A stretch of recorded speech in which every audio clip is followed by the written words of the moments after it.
샬롬, 오늘 또 주님의 은혜와 평강이 여러분 가운데 함께하기를 축원합니다. 힘겨운 인생살이지만 여러분 주님을 붙잡고 말씀을 묵상하면서 그 말씀에 힘을 얻고 용기를 얻고 그 말씀을 붙들고 살아가는 귀한 하루가 되시기를 주의 이름으로 축원합니다. 오늘 아침 하나님께서 우리에게 허락해 주신 말씀은 욥기 19장 21절부터 29절 말씀입니다. 너희는 내 친구들이니 나를 너무 구박하지 말고 불쌍히 여겨다오. 하나님이 손으로 나를 치셨는데 어찌하여 너희마저 마치 하나님이라도 된 듯이 나를 핍박하느냐. 내 몸이 이 꼴인데도 아직도 성에 차지 않느냐. 누가 있어 내가 하는 말을 듣고 기억하여 주었으면, 누가 있어 내가 하는 말을 비망록에 기록하여 주었으면, 누가 있어 내가 한 말이 영원히 남도록 바위에 글을 새겨 주었으면. 그러나 나는 확신한다. 내 구원자가 살아계신다. 나를 돌보시는 그가 땅 위에 우뚝 서실 날이 반드시 오고야 말 것이다. 내 살갗이 다 썩은 다음에라도, 내 육체가 다 썩은 다음에라도 나는 하나님을 배울 것이다. 내가 그를 직접 뵙겠다. 이 눈으로 직접 뵐 때에 하나님이 낯설지 않을 것이다. 내 간장이 다 녹는구나. 나는 너희가 무슨 말을 할지 잘 알고 있다. 너희는 내게 고통을 줄 궁리만 하고 있다. 너희는 나를 칠 구실만 찾고 있다. 그러나 이제 너희는 칼을 두려워해야 한다. 칼은 발로 죄 위에 내리는 하나님의 분노다. 너희는 심판하시는 분이 계시다는 것을 알아야 할 것이다. 아멘. 여러분, 인생을 살다 보면 참 별별 일을 다 겪지요. 그럴 때 어떤 때는 내가 감당할 만한 일을 당하기도 하지만, 때로는 도저히 내가 어찌 감당할 수 없는 시련, 어찌할 바를 모르는 고통을 겪기도 합니다. 욥처럼 사랑하는 사람을 잃기도 하고 자식을 먼저 하늘나라에 보내기도 합니다. 어떤 때는 잘 나가던 사업이 갑작스럽게 어려워지기도 하고, 어떤 때는 고칠 수 없는 질병 가운데에서 시한부 인생을 살기도 합니다. 어떤 때는 이 일들이 하나도 힘든데 한꺼번에 몰려들 때도 있습니다. 저는 목사로서 목회를 하면서 성도들이 이런 일을 당하는 것을 볼 때 참 마음이 아픕니다. 더욱이 믿음으로 살려고 열심히 믿음의 삶을 살아온 사람들에게 그런 일을 당하게 되면 어쩌면 이런 일이 있을 수 있을까, 때로는 욥처럼 하나님이 원망스럽기까지 합니다. 그러니까 무슨 말로 위로할 말이 없어요. 그러다 보면 어떤 때는 하나님이 귀한 영혼을 내게 맡겨두셨는데 내가 저를 위해 기도 맞이하지 않은 까닭이 아닌가 하는 내 자신의 죄책감에 쌓이기도 합니다.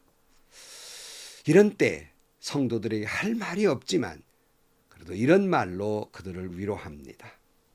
하나님이 우리에게 신앙을 주신 것은 이런 아픔, 이런 처절한 고통 가운데에서 감당할 수 없는 일을 만났을 때 붙들고 이기라고 우리에게 신앙을 주셨지 않겠습니까? 아프지만 괴롭지만 하나님 붙들고 꼭 이겨내세요 하는 그러한 위로의 말을 합니다. 여러분, 인생의 막다른 골목은 이제 하나님의 시작입니다. 우리의 마지막은 이제 하나님을 붙들 시작점이라는 사실입니다. 욥의 신앙이 훌륭했다는 것은 바로 이 점입니다. 욥은 아무리 생각해도 이해할 수 없는 그런 환난을 당하고 있습니다. 물론 처음에는 그는 하나님을 원망하지 아니하고 말로 죄를 짓지 아니했습니다. 그런데 그 욥의 세 친구들에게 위로를 기대했는데 위로가 되기보다는 오히려 자신들이 하나님이나 된 것처럼 욥을 정죄하고 그를 아주 막다른 골목으로 몰아넣었을 때, 정죄하는 말을 들었을 때 그럴 수 없이 괴롭게 되자 욥은 하나님을 원망하기도 하고 차라리 내가 죽었으면 하는 몹쓸 말도 하게 됩니다. 하지만 그의 신앙의 훌륭한 점은 이처럼 하나님을 원망할 수밖에 없고 너무나도 고통스러워서 죽고 싶은 그런 생각이 드는 처절한 고통에 있음에도 불구하고 그는 끝까지 하나님을 놓지 않았다는 거예요. 그는 끝까지 그런 속에서도 하나님을 원망하면서도 하나님을 붙들고 끝내는 일어났다는 것입니다. 이 점이 그의 훌륭한 점이에요. 욥이 무슨 신앙적으로 완벽하고 한마디도 하나님에 대해서 불경스러운 말도 하지 아니하고 믿음을 지켰으므로 복받았다 이런 말이 아닙니다. 그도 인간이기 때문에 괴로웠지요. 아팠지요. 원망했지요. 이럴 수 있냐고 한거도 했습니다. 그러나 그럼에도 불구하고 그는 신앙을 놓지 않았어요. 하나님을 놓치지 않았습니다. 오늘 본문에서도 욥은 자신을 위로하기보다는 더 심한 상처를 입힌 친구들을 향해 이렇게 말합니다. 21절 말씀에 너희는 내 친구들이니 나를 너무 구박하지 말고 불쌍히 여겨다오.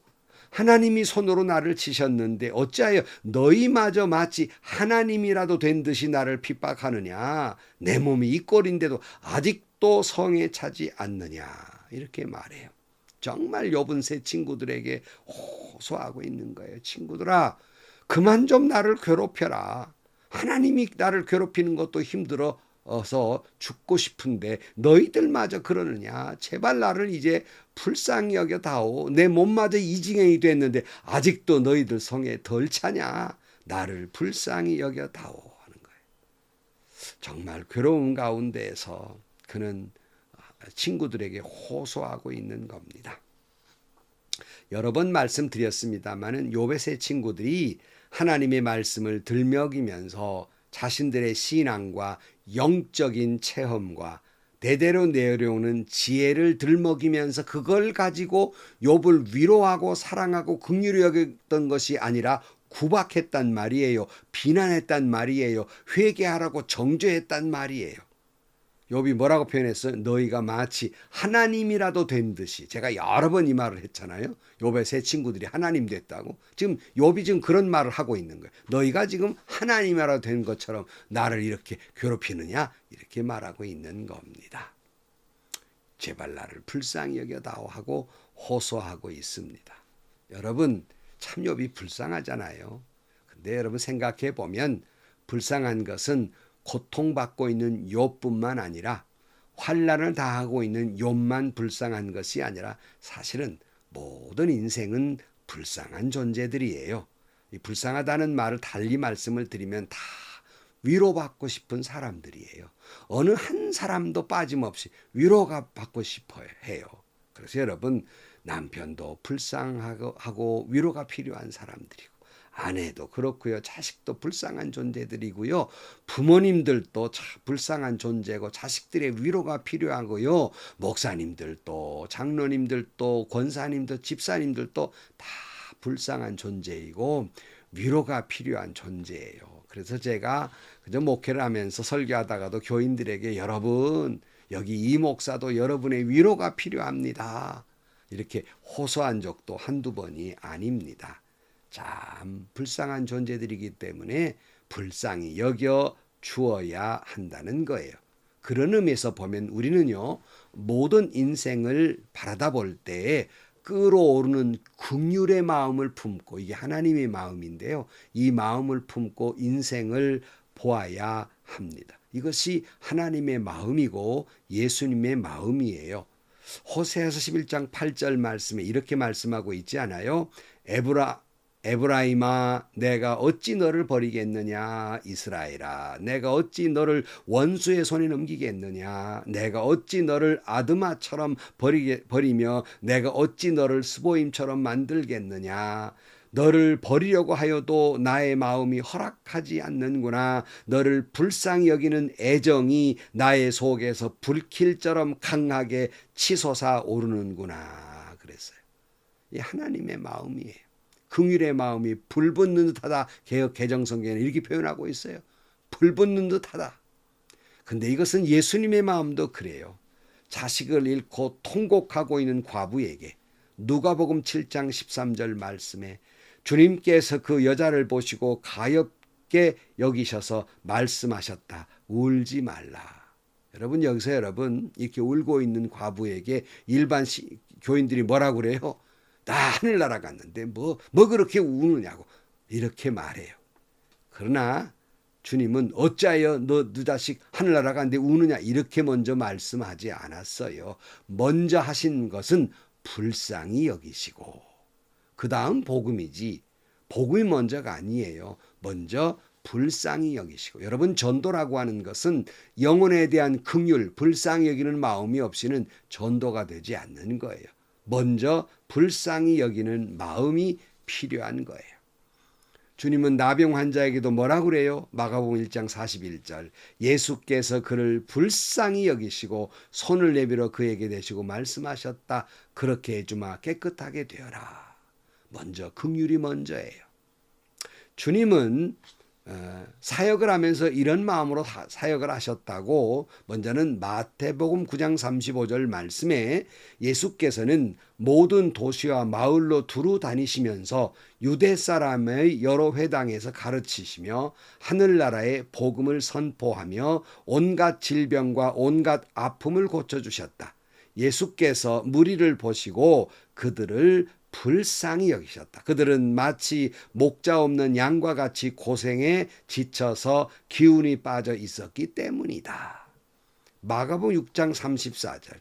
예수께서 배에서 내려서 큰 무리를 보시고 그들이 마치 목자 없는 양 같으므로 그들을 불쌍히 여기셨다. 그래서 그들에게 여러 가지로 가르치시기 시작하였다.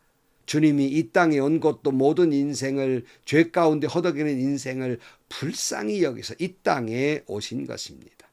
바로 이 불쌍히 여기는 마음, 이것이 예수님의 마음이에요. 이 불쌍히 여기는 마음이 늘 불붙는 것 같은 마음, 이것이 하나님의 마음이에요.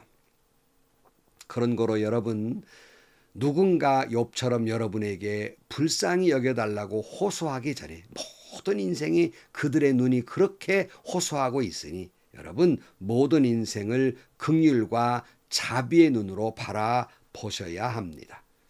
욥은 계속 이렇게 말해요. 23절. 누가 있어 내가 하는 말을 듣고 기억하여 주었으면, 누가 있어 내가 하는 말을 비망록에 기록하여 주었으면, 누가 있어 내가 한 말을 영원히 남도록 바위에 글을 새겨 주었으면 눈으로 바라보시기를 바랍니다. 이렇게 말해요.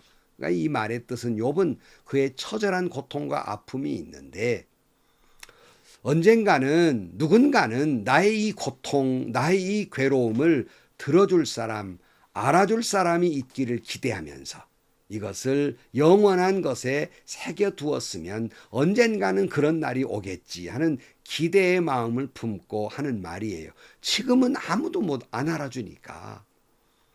그리하여 마침내 그의 결백이 알려지고 그가 죽은 후에라도 그가 회복되기를, 그의 신앙의 명예가 회복되기를 간절히 기대하고 있는 거예요. 25절. 그러나 나는 확신한다. 내 구원자가 살아계신다. 나를 돌보시는 그가 땅 위에 우뚝 서실 날이 반드시 오고야 말 것이다. 내 살갗이 다 썩은 다음에라도, 내 육체가 다 썩은 다음에라도 나는 하나님을 배울 것이다. 내가 그를 직접 뵙겠다. 이 눈으로 직접 배울 때 하나님이 낯설지 않을 것이다. 내 간장이 다 녹는구나. 그랬어요. 욥의 신앙의 훌륭한 점은 바로 여기 있다는 거예요. 이런 죽을 만큼 처절한 순간에도 그는 하나님이 역사하고 계시고 하나님이 살아 계시니 내가 죽은 후에, 내 시체가 다 썩어서 죽은 후에라도 하나님을 뵙게 될 것이다. 종래에 승리할 것을 믿고 있습니다. 생전은 아니더라도 죽어서라도 하나님을 배울 때 자신의 결백이 입증될 것을 믿고 있습니다. 친구들은 자기를 그처럼 회개하라고 죄인이라고 구박하고 있지만 하나님께서 마침내 그를 의인이라고 인정해 주실 날이 올 것을 기대하고 있는 거예요. 처절한 고통 가운데서. 바라기는 저와 여러분에게도 이런 신앙이 있기를 축복합니다. 억울한 일을 당하셨습니까? 중상모략을 받았습니까? 여러분, 하나님은 살아계십니다. 하나님은 모든 것을 다 아십니다. 예수님은 십자가의 은혜로 내 죄를 용서하시고 나에게 죄 없다 하실 것이며 내 모든 결백을 하나님께서 증인이 되어 주실 것입니다. 28절 나는 너희가 무슨 말을 할지 잘 알고 있다. 너희는 내게 고통 줄 궁리만 하고 있다. 너희는 나를 칠 구실만 찾고 있다. 그러나 이제 너희는 칼을 두려워해야 한다. 칼은 바로 죄 위에 내리는 하나님의 분노다. 너희는 심판하시는 분이 계시다는 걸 알아야 할 것이다.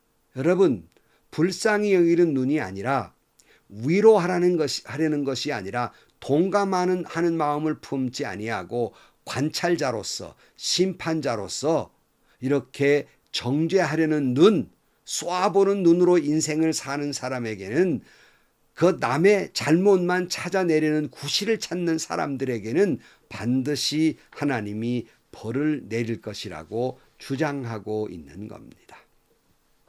결론을 맺습니다. 성도 여러분, 어떤 어려움과 고통 가운데 있습니까? 어떤 이해할 수 없는 환난을 당하고 있습니까? 어떤 억울한 처지에 놓여 있습니까? 다시 말씀드립니다. 하나님은 살아계십니다. 하나님은 다 알고 계십니다. 하나님은 여러분의 결백을 증거해 주는 증언을 해 주실 것입니다. 반드시 하나님은 여러분의 억울함을 풀어 주실 것입니다. 여러분의 의로움이 모든 사람이 다 아시는 하나님으로 인하여 증명될 것입니다. 마침내 악한 무리들은 벌을 받을 것이고 여러분의 죄만을 찾아내려고 그런 눈으로 구실만 찾는 사람들에게는 반드시 벌을 내릴 것이고 여러분은 승리하게 될 것입니다. 그런 거로 어떤 상황 속에서라도 하나님을 바라보시기를 축복합니다. 어떤 상황 속에서라도 예수님의 마음을 품고 사시기를 축복합니다. 쏘아보는 눈으로 살지 마시고요. 비판하는 눈으로 살지 마시고요. 정죄하는 눈으로 살지 마시고요. 사랑의 눈으로, 긍휼의 눈으로 모든 사람을 불쌍히 여기는 마음으로 예수님의 마음으로 살아가시기를 주의 이름으로 간절히 축원합니다. 기도하시겠습니다. 하나님, 어떻게 세상이 악하게 됐는지 쏘아보는 눈으로 그렇게 세상 속에서 살아가고 있습니다. 하나님, 저희들을 그런 속에서 살지만 예수님의 마음을 품고 긍휼의 마음이 불붙는 것 같은 마음으로 살아가게 하여 주옵소서. 어머니가 갓난아이를 불쌍히 여기는 마음, 그 긍휼의 마음을 품듯이 모든 사람을 그런 마음으로, 그런 눈으로 바라보게 하여 주옵소서. 어떤 상황 속에서라도 하나님은 살아계시고 예수님은 나를 사랑하시니 하나님이 나를 반드시 나의 의로움의 증인이 되시고 반드시 승리하게 해주실 것을 믿고 주님만 바라보며 살아가게 하여 주옵소서. 예수님의 이름으로 기도하옵나이다. 아멘. 여러분, 오늘 하루도 살아가시면서 어떤 눈으로 사시려 합니까? 그렇게 비판의 눈으로, 쏘아보는 눈으로, 충혈된 눈으로 살지 마십시다. 예수님의 마음을 품고 늘 모든 사람을 불쌍히 여기는 마음으로, 그렇게 마음이 예수님의 마음으로 불붙는 것 같은 그런 마음으로 살아가는 여러분들이 되시기를 주의 이름으로 축원합니다. 그런데 여러분, 혹시 그렇게 사는데도 억울한 일을 당하셨습니까? 난감한 일을 만나셨습니까? 어찌할 바를 모릅니까? 다시 말씀드립니다.